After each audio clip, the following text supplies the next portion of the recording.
अस्सलाम वालेकुम। हम लोग स्टडी कर रहे थे किंगडम एनिमेलिया को और हमने उसके अंदर स्टडी किया था ग्रेड रेडिएटा। आज हम स्टडी करेंगे ग्रेड बाइलेट्रिया को, जो कि यू मेटाजोआ के अंदर एक डिवीजन है।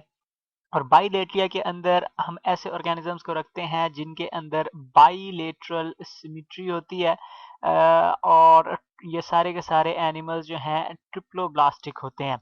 बाइलेटरल सिमेट्री का मतलब है कि यहाँ पे ऑर्गन्स जो हैं वो पेयर्स की फॉर्म में अरेंज होते हैं, और बॉडी के अंदर दो रीजन्स होते हैं, एक लेफ्ट साइड होती है और एक राइट साइड होती है, और उसके अंदर ऑर्गन्स जो हैं वो in the form of pairs arrange होते हैं। ग्रेड बाइलेट्रिया के अंदर जो सबसे पहला फाइलम आता है वो है फाइलम प्लेटीहेल्मिन्थीस, और प्लेटीहेल्मिन्थीस के अंदर ट्रिप्लोब्लास्टिक एसिलोमेट फ्लैटवर्म्स आते हैं। तो आज हम डिटेल में फाइलम प्लेटीहेल्मिन्थीस को स्टडी करेंगे। प्लेटीहेल्मिन्थीस जो है, ये वर्ड प्लेटीहेल्मिन्थ जो वर्ड है ये दो लफ्ज़ों से डिराइव हुआ है। प्लेटी का मतलब होता है फ्लैट, और हेल्मिन्स कहते हैं वर्म को। तो फाइलम प्लेटीहेल्मिन्थीस के मेंबर्स आमतौर पे फ्लैट वर्म कहलाते हैं।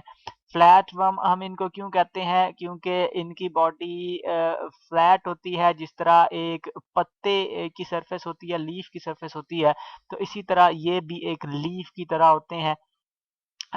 बॉडी इनकी सॉफ्ट होती है, कोई भी हार्ड पार्ट इनके अंदर मौजूद नहीं है, यानी कि कोई स्केलेटन वगैरह प्रॉपर मौजूद नहीं होता। इसके अलावा इनकी बॉडी जो है वो डॉर्सो वेंट्रली कंप्रेस्ड होती है, यानी कि बॉडी जो है वो चपटी होती है। एक इनके ये डॉर्सल सरफेस होती है, कमर वाली साइड है, और एक इनकी वेंट्रल सरफेस होती है, बेली वाली पेट वाली साइड है। और बॉडी इन दोनों साइड से ऐसे लगता है जैसे किसी चीज़ के दरमियान रख के प्रेस कर दी गई है, कंप्रेस्ड है। ये सारे एनिमल्स जो हैं ट्रिप्लोब्लास्टिक हैं, यानी बॉडी जो है वो 3 जर्म लेयर्स पर मुश्तमिल होती है। और ये 3 जर्म लेयर्स जो हैं वो हैं एक्टोडर्म, इसके अलावा एंडोडर्म और मेसोडर्म। 3 जर्म लेयर्स पर मुश्तमिल बॉडी है। ये सारे ऑर्गेनिजम्स जो हैं प्लेटीहेल्मिन्थीस के मेंबर्स ये एसिलोमेट होते हैं, यानी कि यहाँ पे अगर आप देखें, अगर आप किसी फ्लैट वर्म का क्रॉस सेक्शन लें तो उसमें आप देखेंगे कि बॉडी सबसे बाहर जो है वो एक एक्टोडर्म से कवर्ड है, और सबसे दरमियान में आपको एंडोडर्म नज़र आएगी, जो इस ऑर्गेनिज्म का डाइजेस्टिव ट्रैक्ट बना रही होगी, गट वगैरह बना रही होगी। और इन दोनों के दरमियान में जो सारा एरिया है वो कवर किया हुआ होगा ग्रुप ऑफ सेल्स ने, जिसको हम कहते हैं पेरेन्काइमा, और ये मेसोडर्मली डिराइव्ड सेल्स हैं। गट के अलावा आपको कहीं और भी खाली जगह नज़र नहीं आएगी, कोई कैविटी मौजूद नहीं है। इस वजह से ये ऑर्गेनिज्म जो हैं एसिलोमेट्स या विदाउट सिलोम ऑर्गेनिजम्स कहलाते हैं। इसके अलावा अगर हम इनके क्लीवेज पैटर्न को स्टडी करें तो ये सारे एनिमल्स जो हैं प्रोटोस्टोम्स हैं। प्रोटोस्टोम का मतलब है कि ब्लास्टूला स्टेज में इनके अंदर जो फर्स्ट ओपनिंग बनती है, यानी कि ब्लास्टोपोर बनता है। तो ब्लास्टोपोर जो है अल्टीमेटली इनके अंदर माउथ बनाता है, इस वजह से हम इनको प्रोटोस्टोम्स कहते हैं। और ये सारे एनिमल्स जो हैं बाइलेटरली सिमेट्रिकल हैं। बाइलेटरली सिमेट्रिकल की बात हमने की कि बॉडी जो है वो उसके अंदर दो इक्वल हाफ्स हैं, एक लेफ्ट साइड है और एक राइट साइड है। और ऑन बाइलेटरल सिमेट्री की हम डेफिनेशन यूं करते हैं कि only one plane passing through central oral aboral axis divides the organism into two equal halves. इसका मतलब ये है कि अगर मैं इस ऑर्गेनिज्म को इस एंगल से दो हिस्सों में काटूं तो एक ये लेफ्ट साइड होगी और एक इसकी राइट साइड होगी, और ये दोनों साइड जो हैं मिरर इमेज होंगी। किसी और एंगल से अगर मैं इसको काटने की कोशिश करता हूं तो बॉडी इक्वल हाफ्स में डिवाइड नहीं होती। इसके अलावा इनकी बॉडी जो है उसके अंदर आमतौर पे सेगमेंटेड बॉडी नहीं होती। जो इसके बाद कुछ ग्रुप्स आएंगे वहां पे हम देखेंगे कि बॉडी जो है वो यूजुअली सेगमेंटेड होती है। लाइफस्टाइल इनका कैसा है, तो ये अक्सर जो प्लेटीहेल्मिन्थीज हैं वो सारे के सारे ही पैरासाइट्स हैं। मिसाल के तौर पे टीनिया सोलियम या टेप वर्म जो है वो ह्यूमंस की इंटेस्टाइन के अंदर रहता है। फेसियोला हेपेटिका या लिवर फ्लूक जो है ये हमारी बाइल डक्ट के अंदर रहता है, पैरासाइट है ह्यूमंस का। इसी तरह शिस्टोसोमा जो है ये ब्लड फ्लूक कहलाता है और ये ब्लड वेसल्स के अंदर रहता है। ये जो ऑर्गेनिजम्स हैं ये सारे के सारे पैरासाइट हैं और अपने होस्ट के ऊपर रहते हैं और उससे जो है न्यूट्रिशन ऑब्टेन करते हैं, बनी बनाई फूड जो है वो चोरी कर लेते हैं। आमतौर पे ये ऑर्गेनिजम्स जो हैं ये दुनिया में ट्रॉपिकल रीजन्स में ज़्यादा पाए जाते हैं। ट्रॉपिकल रीजन्स वो पार्ट्स हैं वर्ल्ड के जहाँ पे जो इक्वेटर के नज़दीक होते हैं, यानी कि अगर आप दुनिया का नक्शा देखें तो उसके अंदर जो ये सेंटर के करीब जो मुल्क पाए जाते हैं वो ट्रॉपिकल रीजन्स कहलाते हैं। यहाँ पे आमतौर पे गर्म मरतूब आबो हवा होती है, बारिशें बहुत ज़्यादा होती हैं और गर्मी शदीद होती है, तो इन मुल्कों के अंदर ये ज़्यादा होते हैं। इसके अलावा कुछ फ्री लिविंग स्पीशीज़ भी जो है फाइलम प्लेटीहेल्मिन्थीज का हिस्सा है। मिसाल के तौर पे डुगीसिया या प्लेनेरिया जो है ये एक फ्रेश वाटर के अंदर रहने वाला फ्लैटवर्म है। साइज जो है वो प्लेनेरिया का फॉर एग्जांपल फ्यू मिलीमीटर होता है, लेस देन 10 मिलीमीटर तकरीबन इसका साइज होता है। उसके मुकाबले में अगर आप टेप वर्म को देखें तो इसका साइज सेवरल मीटर्स हो सकता है। ये जो आपको यहाँ पे बार नजर आ रही है ये बार तकरीबन 1 फुट के बराबर है और उसके मुकाबले में आप ये देखें तो कम से कम ये जो एक सिंगल टेप वर्म है ये 10-15 फुट के बराबर है। तो सेवरल मीटर्स तक टेप वर्म्स की लंबाई हो सकती है। ऑर्गन सिस्टम्स जो हैं वो रिलेटिवली इनके अंदर सिंपल हैं। फॉर एग्जांपल डाइजेस्टिव सिस्टम जो है वो सैक लाइक डाइजेस्टिव सिस्टम होता है, जिस तरह हमने रेडिएटा के अंदर देखा था, नाइडेरियंस के अंदर देखा था कि वहाँ पे बॉडी जो है वो एक सिंपल सैक थी। मिसाल के तौर पे हाइड्रा जो है उसके अंदर एक सिंपल एक कैविटी थी, एक सिंगल ओपनिंग थी माउथ, और यहीं से फूड एंटर होता है और यहीं से बाहर जाता है। तो यहाँ पे भी केस वही है, सिर्फ क्या है कि वो जो सैक था वो फर्दर छोटी छोटी ब्रांचेस के अंदर जो है, जिस तरह ये 2 ब्रांचेस हैं तो इसी तरह बहुत सारी छोटी-छोटी ब्रांचेस के अंदर डिवाइड हो गया है। ये इसका माउथ है और ये सैक यहाँ से शुरू होता है और ये एक ब्रांच ये आ रही है। इसी तरह इसकी एक ब्रांच जो है वो यहाँ से आ रही है। इसी तरह 2 ब्रांच, एक बड़ी ब्रांच जो है ये है और ये तीनों ब्रांचेस जो हैं वो फर्दर छोटी-छोटी ब्रांचेस के अंदर डिवाइडेड हैं। तो branched sac like digestive system है, सिंगल ओपनिंग है, सिर्फ माउथ है, इनस इनके अंदर मौजूद नहीं होता। डाइजेस्टिव सिस्टम जो है वो रिलेटिवली पुअरली डेवलप्ड है। पोरली डेवलप्ड इसलिए है कि इनको कभी फूड डाइजेस्ट करने की ज़रूरत ही नहीं पड़ती। इनमें से अक्सरियत जो हैं वो डायरेक्टली अपने होस्ट से फूड ऑब्टेन कर लेते हैं, बना-बनाया ग्लूकोज़ और दूसरे इंपॉर्टेंट न्यूट्रिएंट्स एब्ज़ॉर्ब कर लेते हैं, तो फूड को डाइजेस्ट करने की इनको ज़रूरत नहीं होती। कई ऑर्गेनिज़म्स इनमें ऐसे हैं जिनके अंदर फू डाइजेस्टिव सिस्टम सिरे से है ही नहीं।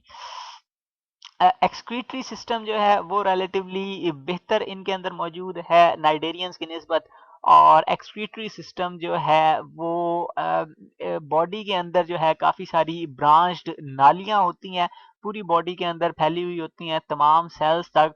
और इन ब्रांचेस की, इनमें से हर एक ब्रांच की टिप के ऊपर जो है एक छोटी सी स्वेलिंग होती है, और इस स्वेलिंग को अगर आप गौर से देखें तो ये एक फ्लेम सेल बना हुआ आपको नजर आएगा। फ्लेम सेल हम इसको इसलिए कहते हैं कि इसके अंदर एक सीलिया का गुच्छा होता है छोटा सा, और इसमें क्या होता है कि ये जो सेल है ये अपने सराउंडिंग से जितना भी फ्लूइड भरा हुआ है बॉडी के अंदर, तो उस फ्लूइड में से नाइट्रोजनस कंपाउंड्स जो वेस्ट कंपाउंड्स होते हैं वो कलेक्ट करता है, और ये सीलिया जो कॉन्स्टेंटली बीट कर रहे होते हैं, तो यहाँ से फ्लूइड जब फ्लो करता रहता है तो उसमें से नाइट्रोजनस वेस्ट ये सेल एब्जॉर्ब कर लेता है, इनको एब्जॉर्ब करके इन नालियों में भेज देता है और अल्टीमेटली ये बॉडी से बाहर फेंक दिए जाते हैं।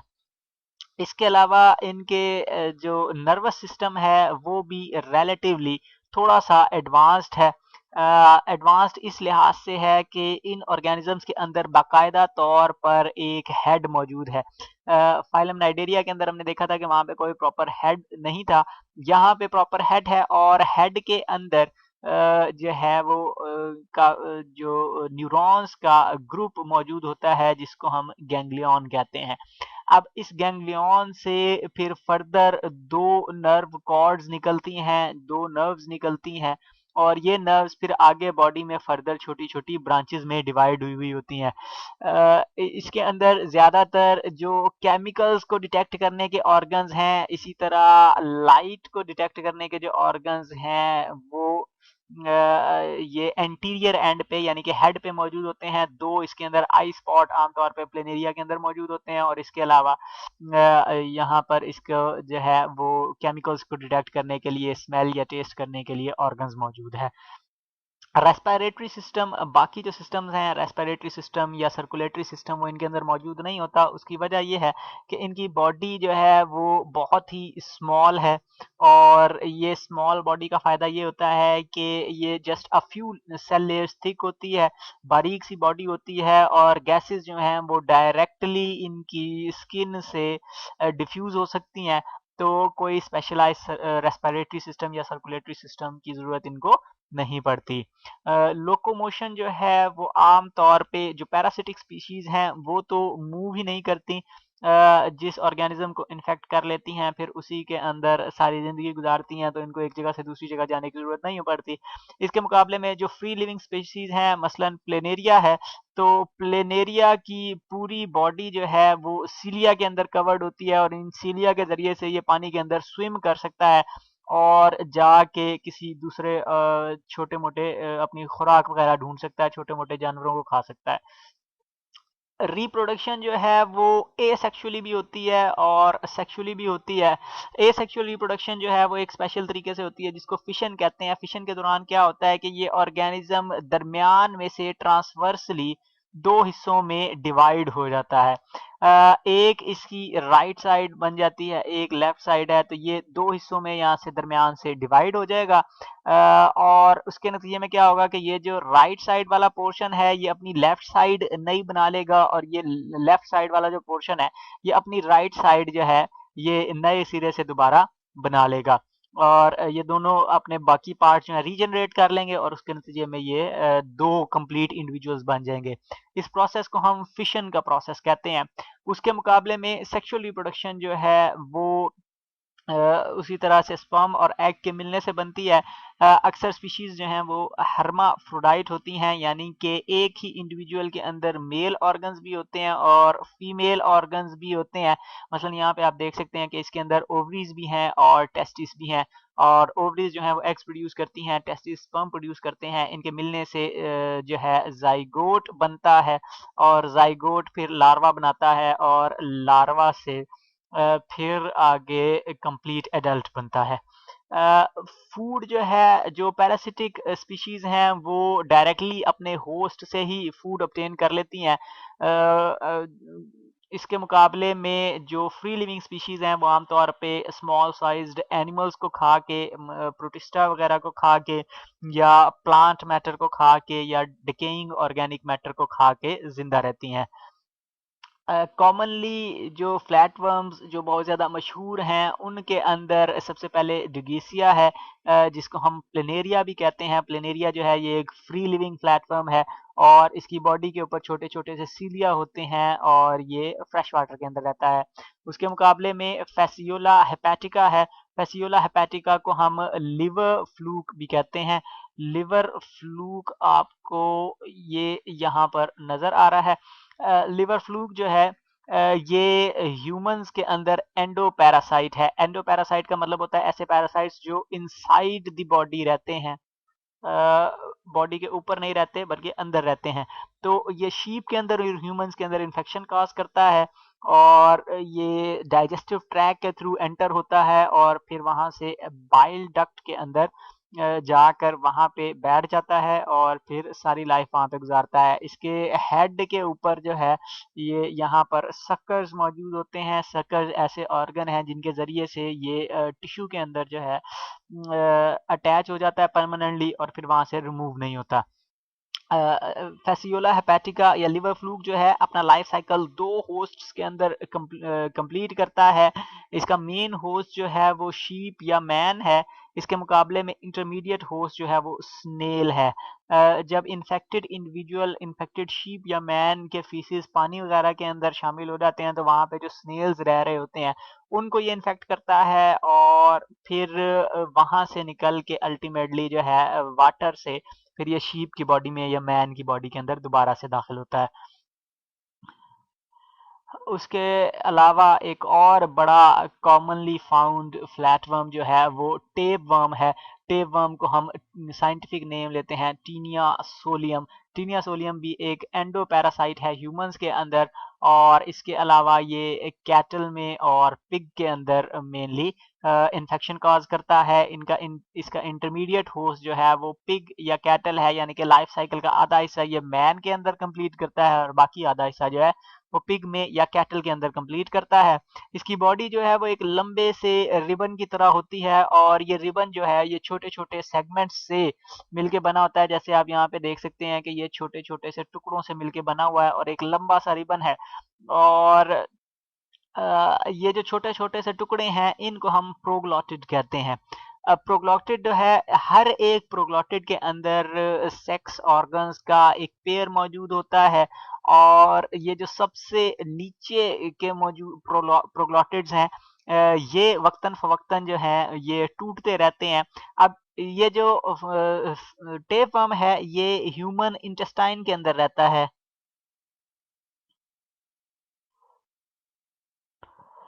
अब होता क्या है कि इसके ये जो प्रोग्लॉटिड्स हैं इनके अंदर सेक्स ऑर्गन्स मौजूद हैं और इन सेक्स ऑर्गन्स के अंदर एग और स्पर्म प्रोड्यूस होते हैं और एग और स्पर्म जो हैं वो with in the body of the mother रहते हैं और फर्टिलाइजेशन होती है। फर्टिलाइजेशन के बाद जाइगोट बनता है और जाइगोट के बाद फिर एम्ब्रियो बनता है।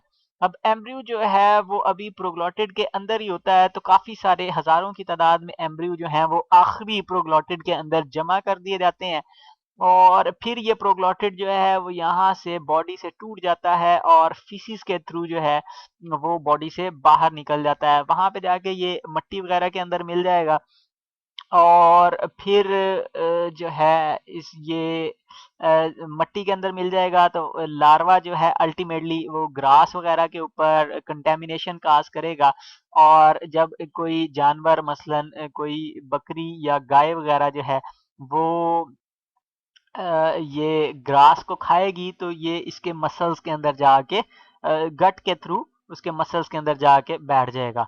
अब ये मसल्स जो हैं बाद में आप उस जानवर को अगर ज़िबा कर लेते हैं और उसको खाते हैं और उसके गोश्त को आप ठीक तरह से पकाते नहीं हैं और जो है कच्चा गोश्त खाने की कोशिश करते हैं जो प्रॉपरली कुक्ड ना हो, तो क्या होगा कि ये इसके जो लार्वे हैं ये सर्वाइव कर जाएँगे और वो हीट से मरे नहीं होंगे तो वो आपके इंटेस्टाइन में पहुंच जाएंगे। अब इसके हेड के ऊपर जो है एक शक्कर होता है और शक्कर के अंदर बहुत ज्यादा कांटे मौजूद होते हैं जिसके जरिए से ये आपकी इंटेस्टाइन के अंदर चिपक जाता है और वहां पे फिर कंप्लीटली ग्रो करता है और ग्रो करके ये सेवरल मीटर्स साइज में पहुंच जाता है और उसके बाद दोबारा से इसका लास्ट प्रोग्लॉटिड जो है वो नए सिरे से लाइफ साइकिल शुरू करता है। इसके अंदर एग्स होते हैं और ये फीसिस के थ्रू पास ऑन होता है और इस तरह इसका लाइफ साइकिल चलता रहता है। अब ये टेपवर्म जो है इसको ट्रीटमेंट करना इसका बहुत मुश्किल है। उसकी वजह ये है कि अगर इसका बॉडी ये सारी की सारी बॉडी यहाँ से टूट के फीसिस के थ्रू रिमूव भी हो जाए तो और सिर्फ इसका हेड लगा रह जाए तो ये रीजनरेट करके कंप्लीट रिबन दोबारा से बना सकता है। तो इसकी वजह से इनकी ट्रीटमेंट मुश्किल होती है। फिर इसके ऊपर सकर्स होते हैं जिसकी वजह से ये इंटेस्टाइन से इतनी आसानी से निकलता नहीं है और वहाँ पे परमानेंटली अटैच रहता है।